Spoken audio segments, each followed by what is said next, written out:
الله ومن أحسن من الله صبغة ونحن له عابدون. صدق الله العظيم. فإن آمنوا بمثل ما آمنتم به فقد اهتدوا.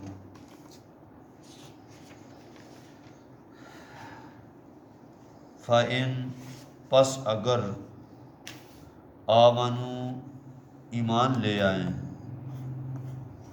بمثل ساتھ مثل جیسا کہ ما آمنتم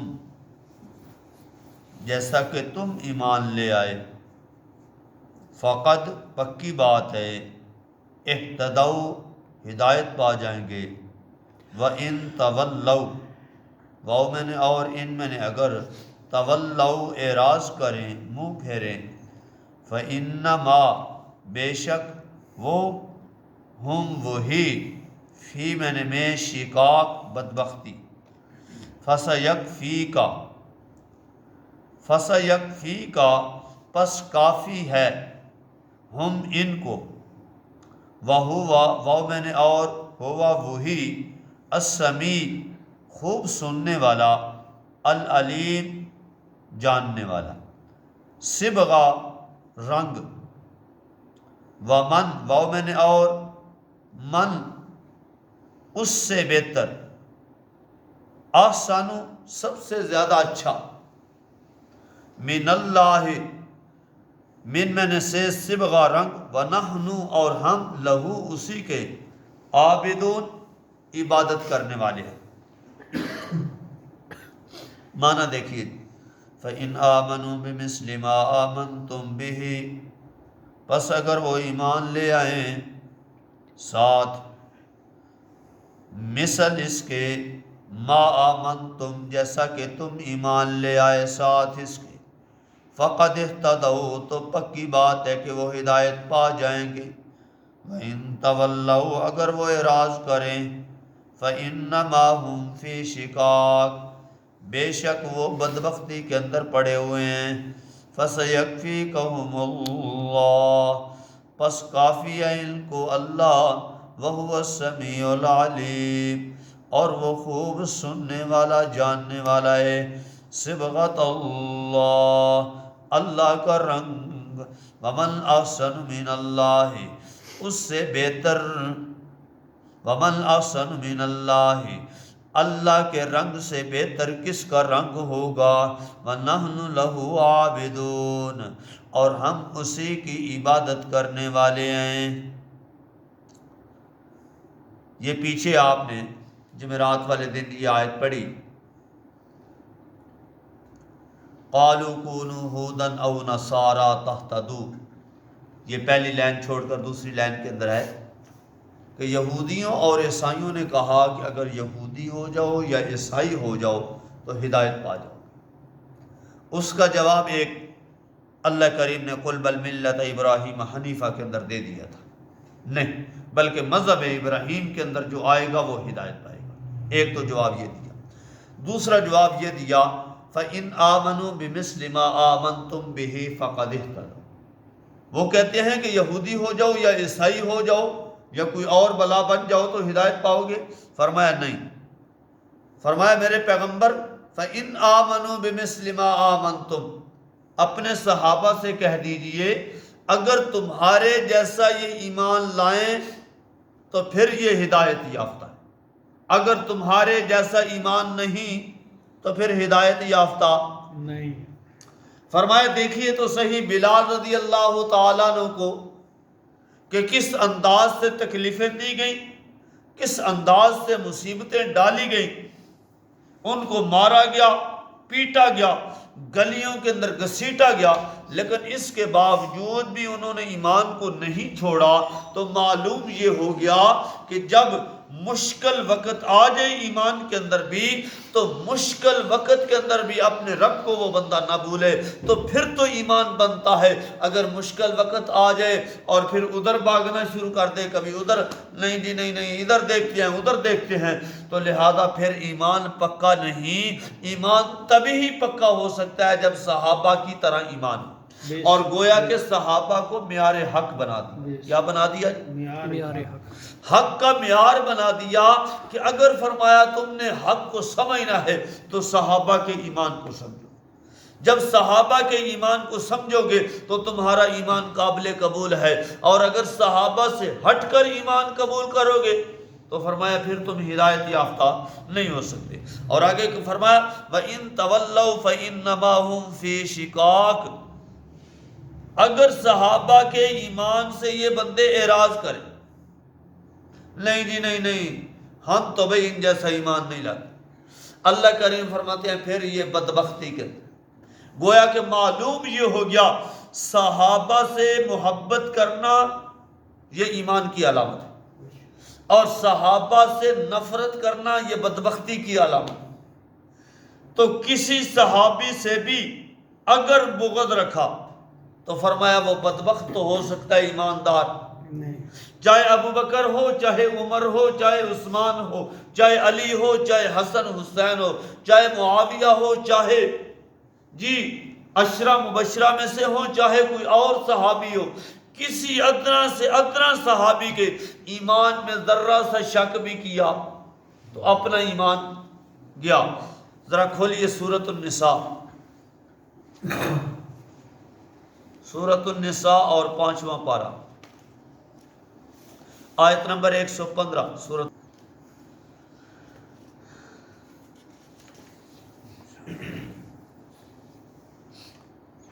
یہ رکوع جہاں شروع ہو رہا ہے اس سے 2 لائن اوپر وَمَن يُشَاقِقِ الرَّسُولِ،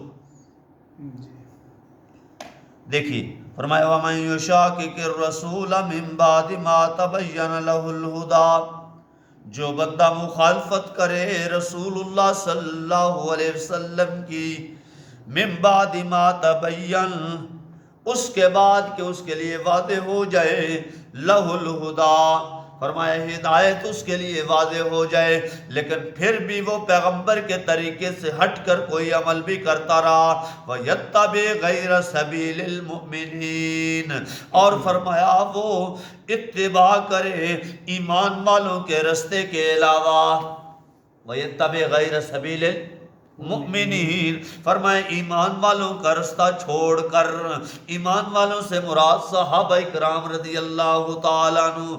اللہ نے یہاں اشارہ دے دیا میرے پیغمبر کا طریقہ اور میرے صحابہ کا طریقہ لازمی پکڑنا۔ اور یہاں پہ ایک حدیث بھی یاد آ گئی، نبی علیہ السلام نے فرمایا کہ میری امت کے اندر 73 فرقے ہوں گے۔ کتنے جی؟ 73۔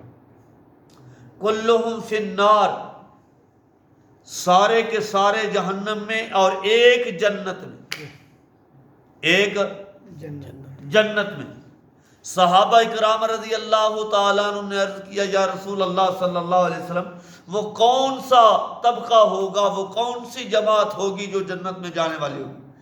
آپ نے فرمایا ما انا علیہ و اصحابی، سبحان اللہ، میرا طریقہ اور میرے صحابہ کا طریقہ۔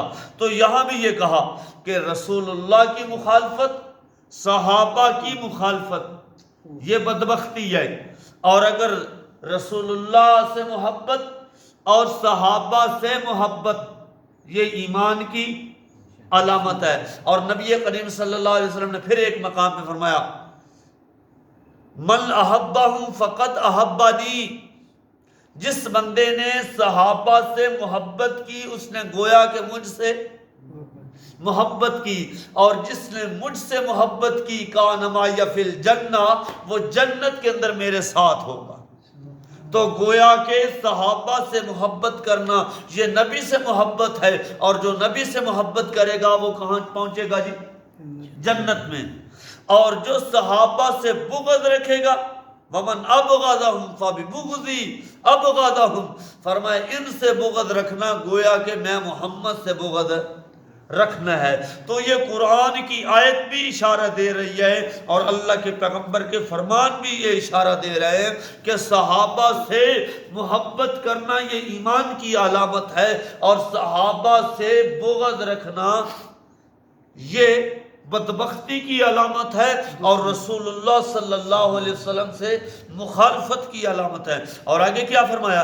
وَيَتَّبِعْ غَيْرَ سَبِيلِ الْمُؤْمِنِينَ، فرمایا ایمان والوں کے رستے کو چھوڑ کر چلے گا، نُوَلِّهِ مَا تَوَلَّى، ہم اس کا منہ ادھر پھیر دیں گے جس طرف وہ جا رہا ہے۔ اگر وہ اس طرف جانا چاہتا ہے تو جائے، ہم اس کا منہ ادھر پھیریں گے۔ وَنُسْلِهِ جَهَنَّمْ، اور ہم اس کو جہنم کے اندر دھکیل دیں گے۔ وَسَاءَتْ مَصِيرًا، بہت بری جگہ ہے۔ تو خیر واپس آؤ سبق کے اوپر۔ تو گویا کہ اللہ نے یہ اشارہ دے دیا کہ صحابہ سے محبت رکھنا یہ نبی کے ساتھ محبت رکھنے کی علامت ہے، اور اگر کوئی صحابہ سے بغض کرے گا تو یہ نبی سے بغض رکھنے کی کیا ہے جی؟ علامت ہے۔ اور پھر صحابہ سے محبت کرنا، صحابہ کی اتباع کرنا یہ جنت کا رستہ ہے، اور صحابہ سے نفرت کرنا اور اس طریقے سے ہٹ کر چلنا یہ جہنم کا رستہ ہے۔ تو خیر فرمایا وَإِن تَوَلَّوْا فَإِنَّمَا هُمْ فِي شِقَاقٍ، اگر یہ منہ پھیر لیں تو یہ بدبختی کے اندر پڑے ہوئے ہیں۔ فَسَيَكْفِيكَهُمُ اللَّهُ، بس ان کو اللہ کافی ہے، میرے پیغمبر گھبرانے کی ضرورت نہیں۔ تیرے صحابہ سے یہ بغض پالتے ہیں تو میں اللہ خود ان کو نمٹ لوں گا۔ ایک تو قرآن کی یہ آیت ہے، اور اسی قرآن کی آیت کے مطابق میں نے کئی لوگوں کو اپنی ان گنہگار آنکھوں سے دیکھا ہے، صحابہ سے بغض رکھنے کی وجہ سے، صحابہ کی نافرمانی کرنے کی وجہ سے اللہ نے ان کو دنیا کے اندر ایسی سزا دی جیسے ہلکا کتا ہوتا ہے، ہو ہو ہو کر رہا ہے۔ اور پھر میں نے ایسے بھی لوگ دیکھے ہیں کہ جن کی ٹانگیں یوں ختم ہو گئی اور دماغ معوف ہو گیا، پاگل ہو گئے، وہ صحابہ کے اوپر بکواس کرنے کی وجہ سے۔ تو لہذا اللہ فرماتے ہیں فَسَيَكْفِيكَهُمُ اللَّهُ، میرے نبی کے صحابہ سے جو عداوت رکھے گا اللہ فرماتے ہیں میں خود اس کو نمٹ لوں گا، اس کو کسی اور کا مقابلہ کرنے کی ضرورت ہی نہیں ہے۔ اللہ فرماتے ہیں میں خود ہی نمٹا لوں گا، جیسے آپ پیچھے پڑھ چکے ہیں وَإِذَا قِيلَ لَهُمْ آمِنُوا كَمَا آمَنَ النَّاسُ، جب ان کو کہا گیا نا کہ ایمان لے آؤ ان لوگوں کی طرح، تو انہوں نے صحابہ کو کیا کہا؟ نعوذ باللہ بے وقوف۔ اللہ نے فرمایا میرے نبی تجھے بھی جواب دینے کی ضرورت نہیں ہے، یہ ظاہری طور پر تو تیرے ہیں، اندر سے میرے ہیں، یہ اندر سے میرے ہیں۔ فرمایا الا انہم ہم السفہاء، یہ بے وقوف نہیں بلکہ تم بے وقوف ہو، ولکن لا یعلمون، اور تمہیں تو پتہ بھی نہیں ہے کہ ہم کیا کر رہے ہیں۔ تو گویا کہ قرآن مجید کی ہزارہا ان آیات کے اوپر شاہد ہے۔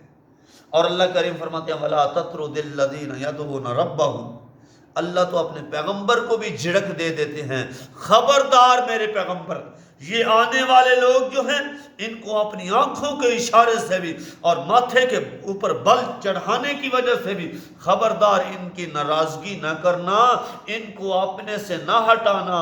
فرمایا اگر تو نے ہٹا دیا نا تو میرے پیغمبر سن لے فَتَطْرُدَهُمْ فَتَكُونَ مِنَ الظَّالِمِينَ، تو پھر میں نبوت کی فہرست سے نام کاٹ کے ظالمین کی فہرست میں رکھ دوں گا۔ تو یہ کتنی بڑی تنبیہ اللہ نے کر دی کہ اللہ فرماتے ہیں میں اپنے نبی کو بھی یہ کہہ رہا ہوں۔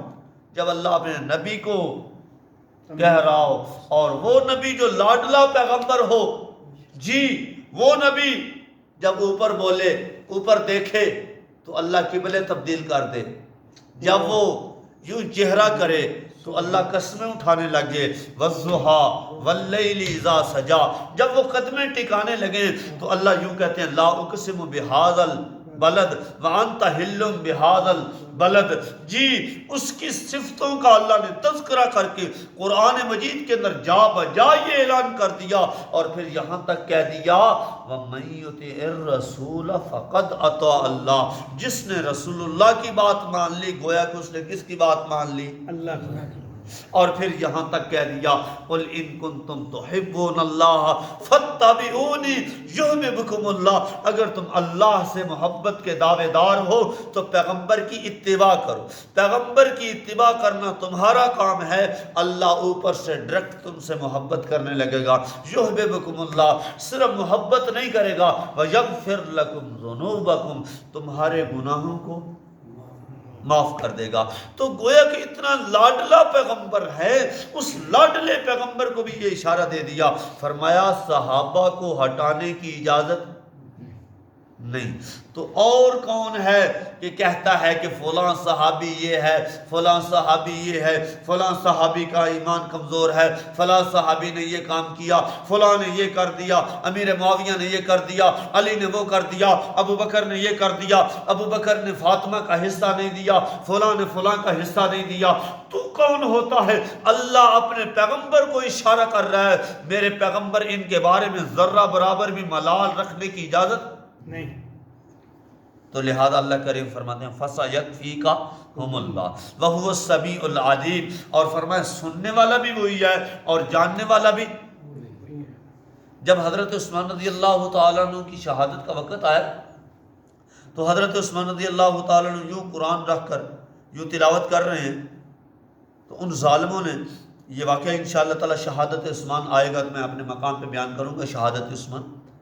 ان ظالموں نے جب آئے نا حضرت عثمان رضی اللہ تعالیٰ عنہ کے اوپر حملہ کرنے کے لیے، یوں ایک بہت بڑا سریہ ایک لوہے کی لاٹ ماری جس کی وجہ سے یہاں سے خون کا فوارہ نکلا اور اس آیت کے اوپر پڑا۔ انہوں نے اس قرآن کو نعوذ باللہ پاؤں کی ٹھوکر سے ادھر پھینکا اور قرآن یوں چکر کھاتا ہوا پھر عثمان کی گود میں آیا، اور جب عثمان کی گود میں آیا تو خون کا وہ قطرہ جا پڑا۔ فَسَيَكْفِيكَهُمُ اللَّهُ، آج بھی وہ ترک کے اندر استنبول میں وہ قرآن مجید موجود پڑا ہوا ہے جس کے اوپر حضرت عثمان غنی رضی اللہ تعالیٰ عنہ کا خون لگا تھا۔ تو لہذا فَسَيَكْفِيكَهُمُ اللَّهُ وَهُوَ السَّمِيعُ الْعَلِيمُ، صبغۃ اللہ، یہ صرف اشارہ کرتا ہوں، بات ختم کرتا ہوں۔ جب عیسائی لوگ ان کا بچہ کو پیدا ہو جاتا تو 7 دن کے بعد وہ ایک زرد رنگ کا پانی بناتے، اس کو عمودیہ کہتے تھے،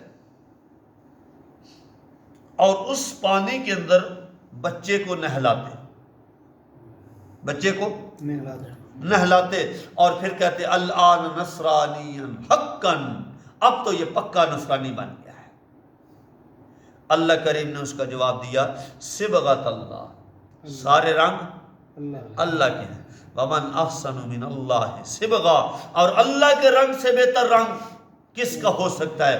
اور اس رنگ سے مراد فطرتی دین ہے، فطرت اسلام ہے۔ فرمایا جو فطرت اسلام پہ پیدا ہوتا ہے فطر الناس علیہا لا تبدیل لخلق اللہ ذالک الدین القیم، فرمایا جو اللہ نے دین نازل کیا ہے اسی دین کے اوپر مضبوط ہو جاتا ہے۔ فرمایا رنگ تو اصل یہ رنگ ہے جو صحابہ کے اوپر نبی کا رنگ چڑھا تھا، تو وہ رنگ اللہ کریم فرماتے ہیں وَنَحْنُ لَهُ عَابِدُونَ، وہ کون سا رنگ کہ وہ کہتے ہیں کہ ہم تو بھائی اسی کی عبادت کرنے والے ہیں، اگر ہم منت منوتی دیں گے، نظر و نیاز دیں گے تو اللہ کے نام کے دیں گے، چڑھاوے چڑھائیں گے تو اسی کے نام کے چڑھائیں گے، اور اگر ہم سور و پکار کریں گے تو اسی کی سور و پکار کریں گے، اور اگر ہم سجدہ اور رکوع کریں گے تو اسی کے آگے کریں گے، اس کے سوا کسی اور کے آگے نہیں کریں گے۔ اللہ تعالیٰ سے دعا ہے کہ اللہ تبارک و تعالیٰ جو کچھ پڑھا سنا اس پہ عمل کرنے کی توفیق